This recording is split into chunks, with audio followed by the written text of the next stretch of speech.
Greater Memphis Chamber held a webinar today to address recent concerns over the health department's decision to approve XAI's permit to operate 15 natural gas turbines at its Southwest Memphis branch. Those with the chamber say the decision was crucial for the success of other projects and businesses. Bobby White, the Chief Public Policy Officer for the chamber, joins us now to talk more about some of the concerns brought up during today's meeting.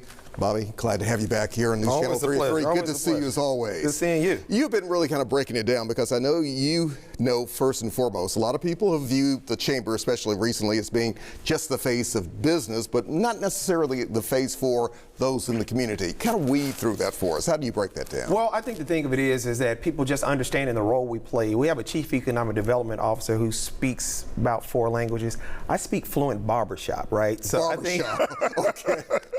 So I think the thing has been just making people understand the role we play in terms of recruiting and retaining businesses here, and what this particular project is going to do, not just in terms of that project, but the magnetism of how that project is creating other indirect jobs and opportunities who are coming to town because of this initial investment. You had a chance to talk to quite a few people this afternoon, as you did a few weeks ago as well. Some of the concerns, obviously, again, go back to the gas turbines. Are they temporary? Are they permanent?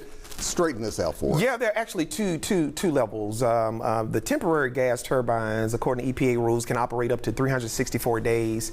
Those were put in place as the utility infrastructure was being built out, and so they go away. All temporary gas turbines will be gone September over into October. The ones that just received the permit are the stationary gas turbines. Those are the ones that will be in place. Now, here's the thing, Alex. I don't think people have really, a lot of people are just now getting it. Those 15 gas turbines will basically be backup generators. Backup generators? Essentially. I mean, hospitals, dialysis units, manufacturers have backup generators. Those turbines are going to operate in the capacity of backup generators. But here's the other part about it.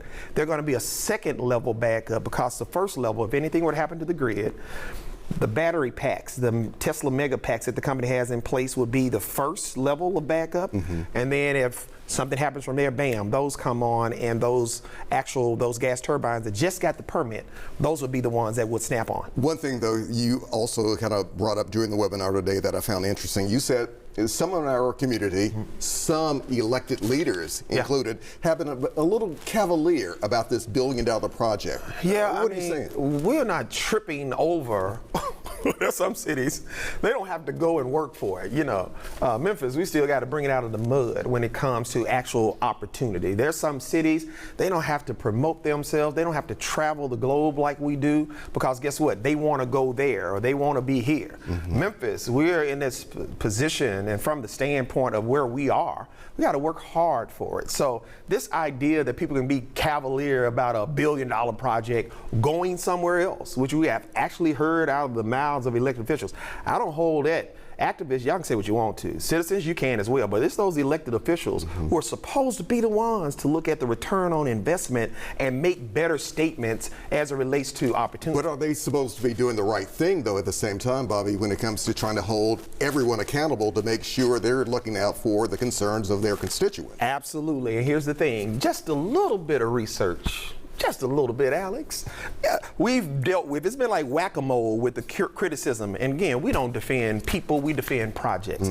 It's been like whack-a-mole with the criticism we've heard. First, it was they're using 1 million gallons of water from the aquifer every day. They never were using water from the aquifer, and they're building an $80 million wastewater recycle facility, not just for them, but for other industry users. Second thing was they're gonna take so much power, it's gonna cut out our power. No, they're actually strengthening and adding resilience to the electrical grid with the presence of these mega packs, which are essentially batteries. And then the third thing is this about the gas turbines. These are the cleanest running gas turbines power sources in the nation. What about looking out, though, for the health concerns, especially for those folks in Boxtown, to make sure that they also benefit not just from being healthy, but also maybe even getting jobs down the line? What do you say to that? Yeah, I say that when you talk about artificial intelligence, make no mistake, there are hundreds of jobs, right?